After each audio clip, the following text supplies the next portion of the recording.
Baik, terima kasih pemirsa Anda masih bersama kami, Damai Nusaku yang membawa tentang tema yang sangat menarik sekali berkaitan dengan hidayah. Alhamdulillah tadi kita telah mendapatkan gambaran yang sangat jelas sekali bahwa ketika Allah telah memberikan hidayah kepada kita, tugas berat kita adalah mampu untuk terus menjaganya. Insya Allah jawaban-jawaban yang akan disampaikan guru kita ini akan semakin memperdalam pemahaman kita bagaimanakah kita mampu menjaga hidayah. Yang pertama kami persilakan kepada salah satu santri dari Cendikia Amanah, Muhsinin. Kami persilakan. Yang akan dijawab oleh Yai Asrorun Niam. Assalamualaikum warahmatullahi wabarakatuh. Terima kasih kepada kesempatan yang diberikan kepada saya. Izin bertanya Pak Kiai. Pertanyaan saya yaitu, apabila kita mendapatkan ajakan kebaikan, tetapi kita menolaknya karena mungkin rasa malas ataupun tidak punya rasa semangat dalam menjalani ibadah, apakah kita termasuk orang yang tidak bersyukur dan kita termasuk orang yang menghindari dari hidayah yang diberikan Allah SWT. Terima kasih. Baik, terima kasih Muhsinin. Silakan Kiai Asrorun Niam. Ya, terima kasih. Salah satu cara kita bersyukur atas hidayah yang dikaruniakan oleh Allah Subhanahu wa taala kepada kita adalah dengan merawat, memupuk dan imtithalul awamir wajtinabun nawahi. Kita bersyukur, cara syukurnya gimana? Cara syukurnya senantiasa menjalankan apa yang diperintahkan dan menjauhi seluruh yang dilarang. Ini bagian dari kesyukuran kita atas nikmat iman dan juga hidayah yang dikaruniakan. Nah, ketika ada orang mengajak kebaikan, kemungkinan kita nolak. Nolak bisa karena persoalan kesombongan diri, bisa karena al-juhad, bisa karena malas. Al-juhad itu apa? Menentang. Nah, kalau ada perasaan menentang karena ada al-kibr, siapa lu?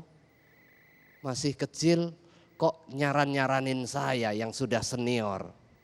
Siapa staf ini kok mau ngajarin pimpinannya.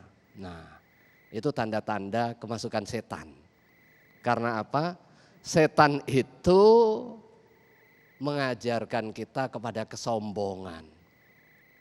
Pada saat diminta untuk sujud kepada Adam, apa yang dijawab oleh iblis waktu itu? Dia enggan, dia nolak. Aba wastakbara. Enggan, sombong. Saya dicipta dari api, Adam dicipta dari tanah. Masa saya sujud? Kesombongan. Maka al-hikmatu dhalatul mu'min. Kebenaran itu adalah sesuatu yang hilang dari setiap mukmin. Fa anna wajadaha fa huwa haqqu biha. Dari manapun dia berasal, kita berhak untuk mengambilnya. Bukan hanya sekedar berhak, kita memiliki tanggung jawab. Bahkan dari mulut biawak sekalipun kalau yang keluar adalah kebenaran, kita wajib untuk mengambilnya. Makanya ada doa yang diajarkan oleh baginda Rasulullah SAW. Ini sekaligus diijazah buat para santri. Ya muqallibal qulub, sabbit qalbi ala dinik. Ini hadis Nabi riwayat Imam At-Tirmidzi. Bu, santriwan-santriwati, baca ini setiap habis sholat. Pas kita doa, sisipkan di antara doa itu, ya muqallibal qulub, sabbit qalbi ala dinik. Artinya apa? Ya muqallibal qulub, wahai zat yang membolak-balikkan hati. Kenapa dinamakan hati? Karena hati itu bolak-balik, gampang berubah. Seperti tadi sudah dapat hidayah, begitu dapat kebenaran, enggan. Karena apa? Karena belum mapan. Disinilah kemudian kita bermohon kepada Allah Subhanahu Wa Taala, ya muqallibal qulub, sabbit qalbi, tetapkanlah hati kami ala dinik, atas agamamu ya Allah. Terima ijazah ini untuk kita bareng-bareng agar bisa diberikan istiqomah di dalam hidayah. Baik, terima kasih Kiai. Selanjutnya kami persilakan kepada Ibu Aad yang akan dijawab oleh Kiai Khalil Nafis. Silakan Bunda. Assalamualaikum warahmatullahi wabarakatuh. Terima kasih yang saya telah diberikan waktu untuk bertanya kepada Ustadz. Pertanyaan saya yaitu mengenai hidayah adalah hak prioritas dari Allah Subhanahu wa taala untuk kita semuanya. Tetapi bagaimana apabila ada non muslim terus menjadi mu'alaf, apakah itu dia diberi hidayah dari Allah Subhanahu wa taala? Itu saja pertanyaan saya. Assalamualaikum warahmatullahi wabarakatuh. Waalaikumsalam warahmatullahi wabarakatuh. Silakan Kiai. Ya, Ibu, kita selalu baca setiap mau melakukan sesuatu itu dengan basmalah. Bismillahirrahmanirrahim. Kullu amrin dzibalin la yubda'u bismillahirrahmanirrahim fahuwa aqta'. Setiap kebaikan yang tidak diawali dengan baca basmalah itu kurang berkahnya, bahkan tidak ada berkahnya. Nah, di basmalah itu dengan menyebut nama Allah, Ar-Rahman yang Maha Pengasih di dunia dan di akhirat pada muslim dan non muslim, Ar-Rahim yang Maha Pengasih di akhirat. Oleh karena itu semua mendapat rahmat Allah meskipun makhluk Allah, Allah berikan rizki meskipun dia tidak menyembah kepada Allah. Termasuk Allah memberikan hidayah kepada orang yang awalnya non muslim kepada Islam. Saya 2 kali kemarin itu berturut-turut tiap minggu mengislamkan orang, tapi nggak saya expose. Karena tidak ada baiknya untuk di-expose. Tapi karena bertanya saya tanya apa yang buat Anda masuk Islam? Pertama dia merasa gelisah, akhirnya menemukan dengan adzan ini ya. Jadi perlu adzan itu dikumandangkan pakai tuak biar tahu ada adzan, dan ada orang yang mendengar adzan itu merasa nyaman. Mendengar adzan dia masuk Islam. Ada yang memang dia cerita perempuan masuk Islam. Saya tanya, kenapa Anda masuk Islam? Dia tanya, dia bilang ke saya mau masuk Islam karena orang tua saya beda agama. Bapak saya muslim, ibu non muslim. Saya bingung Pak, mau ikut yang mana dalam keluarga. Maka saya menikah, ketepatan calon saya muslim, maka saya masuk Islam sebelum melakukan pernikahan. Nah, saya tanya seperti itu, apa yang membuat mereka itu mendapat hidayah? Itu ada perantaranya, ada asbab musababnya. Ya. Ketika dia masuk Islam, itulah mendapat hidayah, dapat petunjuk dari Allah. Ada orang yang punya ilmu lebih dalam daripada orang Islam. Lebih pintar tentang Islam daripada orang Islam. Tapi dia nggak dapat hidayah, dia nggak masuk Islam.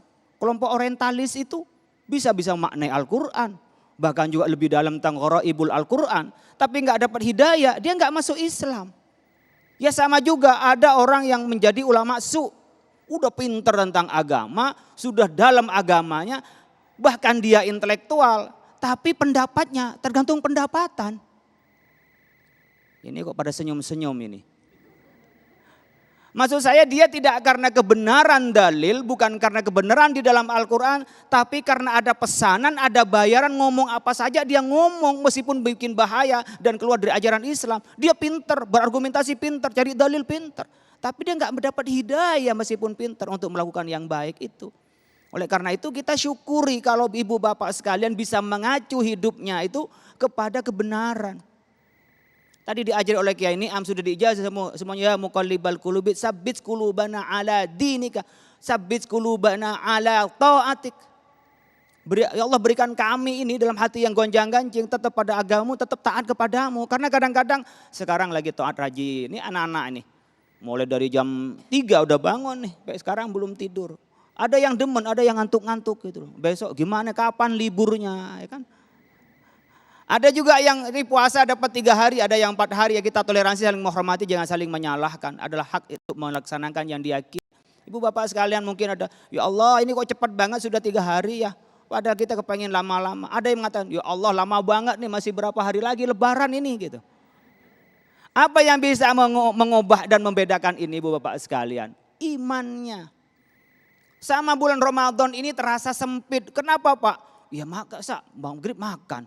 Pagi-pagi udah bangun makan. Kata orang kemarin saya ngisi seminar itu sempit. Menurut saya luas. Kenapa? Udah gak perlu makan pagi. Makan paginya udah ditarik ke jam 4. Pagi udah nggak makan lagi. Siang nggak perlu makan, nggak ada harus ngopi, nggak ada harus ngopi sore. Udah tinggal makan sore, malam kan paling tarawih selesai jam 8:30, udah kosong. Jadi waktu luang bagi sebagian orang, ya minimal saya merasa itu ada luas sekali waktunya. Apalagi udah mulai Ramadan begini, ceramah di mana-mana. Pagi di Jepang, siang lagi di Eropa, siang lagi di Amerika. Itu karena ada online sekarang, gampang kita pergi, akhirnya nggak jalan kemana-mana. Ya.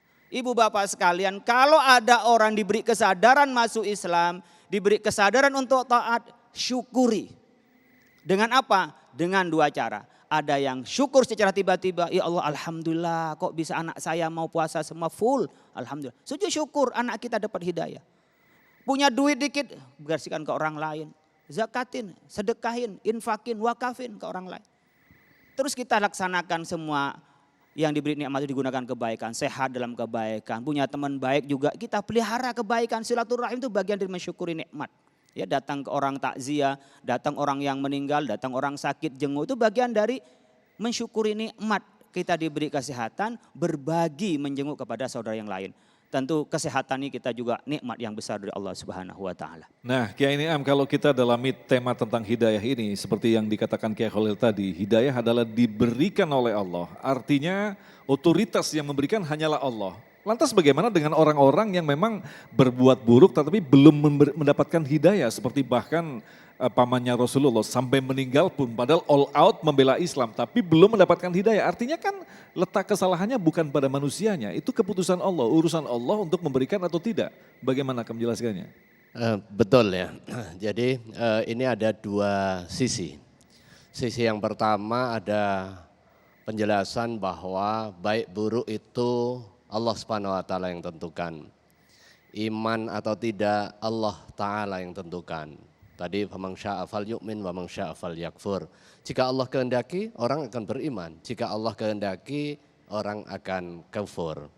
Tetapi di sisi yang lain Allah Subhanahu wa taala juga menerangkan bahwa aslul khilqah kita, awal penciptaan manusia itu dibekali dua hal, nafsu dan juga akal. Nafsu cenderung mengajak kepada keburukan, akal dengan akalnya dia mengetahui mana yang baik dan mana yang buruk. Kemudian dengan wahyu yang diturunkan memastikan bahwa yang baik seperti ini harus you ikuti, yang buruk seperti ini ukurannya adalah wahyu, you harus jauhi. Maka dengan akal dia bisa memilih itu. Maka di dalam ayat yang lain ditegaskan, innallaha la yughayyiru ma biqaumin hatta yughayyiru ma bi anfusihim. Allah Subhanahu wa taala enggak akan merubah nasib seseorang, nasib satu komunitas kecuali dia ngubah sendiri. Artinya, kalau ini dipahami secara parsial, di satu sisi jadilah Jabariyah, di sisi yang lain jadilah Qadariyah. Tetapi di dalam Islam ada dua jalan yang dikompromikan. Inilah jadi Ahlus Sunnah wal Jamaah. Jalan wasatiyah. Sebagaimana di dalam ayat Al-Quran tadi dijelaskan, ada dua teks yang kelihatannya kontradiktif. Yang satu menegaskan bahwa innaka la tahdi man ahbabta walakinnallaha yahdi man yasha di dalam Al-Qasas. Sesungguhnya engkau wahai Muhammad enggak akan mampu memberikan hidayah kepada orang yang kau cintai sekalipun. Karena Allah Subhanahu wa taala yang punya otoritas. Sementara ada ayat yang lain. Kok kelihatan kontradiktif ini, ta'arud di dalam bahasa tafsirnya. Ini ta'arud ini antar ayat ini. Ayat yang lain apa? Wa innaka latahdi ila siratim mustaqim. Lamnya di sini itu untuk taukid, menguatkan. Wa innaka sesungguhnya engkau wahai Muhammad latahdi, sungguh engkau akan memberikan hidayah ila siratim mustaqim, kepada jalan yang lurus. Kalau orang nggak paham hanya literal, dia hanya memahami gimana sih ayat Al-Quran. Kalau pemahamannya sederhana, akhirnya digerogoti sama orientalis. Tuh, Buktinya Quran ini nggak konsisten. Nah padahal di dalam tafsirnya yang satu namanya hidayatul taufik, itu otoritas Allah, yang satu hidayatul irsyad. Maka harus ada pembimbingan-pembimbingan. Disitulah latihan, belajar, thalabul ilmi, berdoa memiliki peran di dalam menjemput hidayah. Masya Allah, luar biasa sekali jawaban dari guru-guru kita dan insya Allah nanti kita akan jawab untuk pertanyaan selanjutnya. Tetaplah bersama kami, Damai Indonesiaku.